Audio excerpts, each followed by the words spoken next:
So before I get talking about this topic, shout out to Dami, Nick, and Miles for sparking the idea for this video. So this game isn't terrible, but the game is just okay. For a game in this era of gaming, I think that the announcements at Nintendo Switch and Red Dead Redemption 2 have really got me thinking about the industry and its era that we're in right now. Call of Duty is a perfect example of what's really wrong with the industry.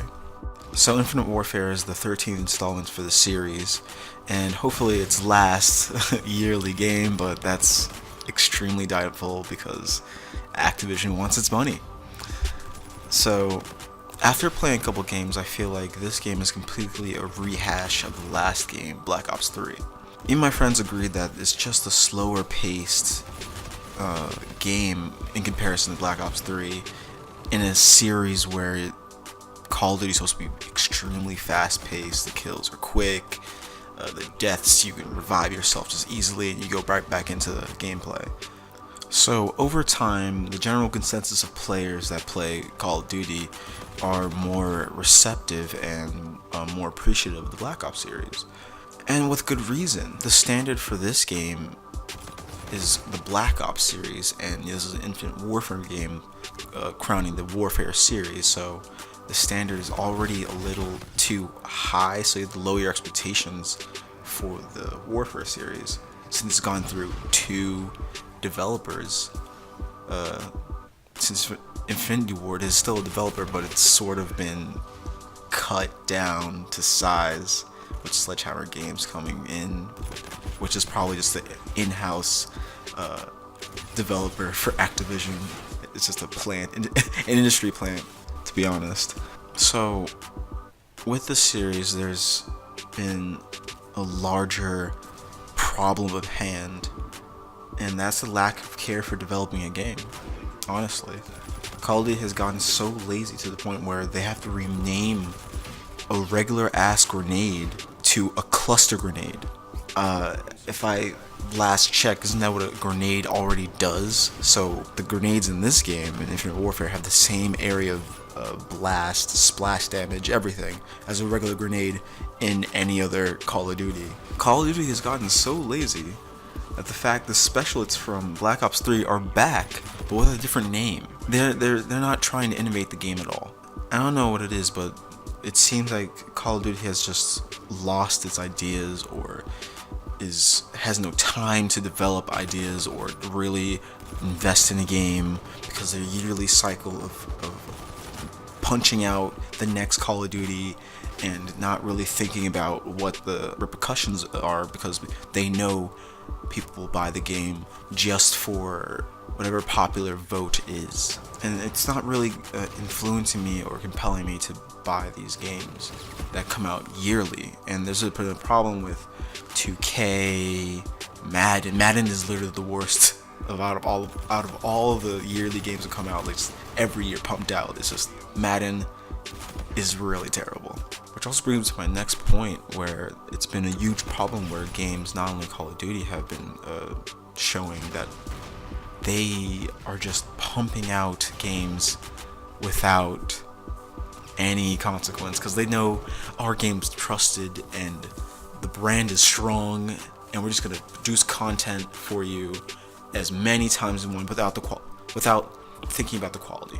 A large part of that is money, of course, but I think DLC and acquiring those funds has totally torched the industry and my trust for games to come out, because they just don't want my money. Honestly, they just want your money. And DLC is the worst thing, has been fucking with people's wallets for I don't know how long.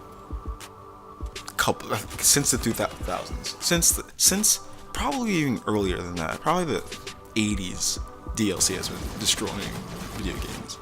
I mean, back then they were free, but now they're pricing things, most of the time overpricing things. That's their incentive, honestly, and it's really pathetic that players keep falling to the same trap of just buying DLC, going to the marketplace, and feeding the hunger and fire for these companies to just nickel and dime you till their wallets are full, which is apparently impossible. Infinite money is coming in for them, and just to make poor quality games, and it's just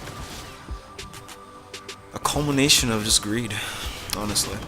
And Call of Duty is a game that it's going to make you very frustrated. You're gonna just call out things, yo, that's some bull, that is terrible, why are you shooting me like that, it's impossible, I shot him first. It's just, why would you put yourself through this? And there are so many better first person shooters or shooters out there for you. Overwatch is out. You can play that, even though it's a third-person shooter, and a lot of people are not really into those. But it's very team-oriented. You can have fun with your friends. You can play Battlefield. Battlefield is probably the opposite of Call of Duty for a long time, and there have been battles, of course, back and forth. But we all know Battlefield's winning, and has really, really, really won with Battlefield 1. And this World War I setting it's unbelievable. It's a beautiful experience. The beta that me and my friends ran through, it was such a great experience just playing with them and being really a team and just balling out. And for God's sake, like, PlayStation VR is out. I can't find a reason to buy Call of Duty anymore. Like, this is ridiculous. There are so many better alternatives to buy games for, and games like Madden, Call of Duty, soon to be 2K, because that game is really testing me. It's testing my patience with y'all, because once NBA Live comes out, I might switch over if the game look good, which I'm highly doubting in retrospect, but hey, I have faith, somewhat, I guess. Because they're taking their time. They took another year off. The game will come out eventually. Anyway, like, all I'm urging for developers to do is just take time in really making a game and making it great for everyone to play. I don't have time to play games that you didn't care about and you just threw out the next year. I'm done. I'm over it. Bye. Wow.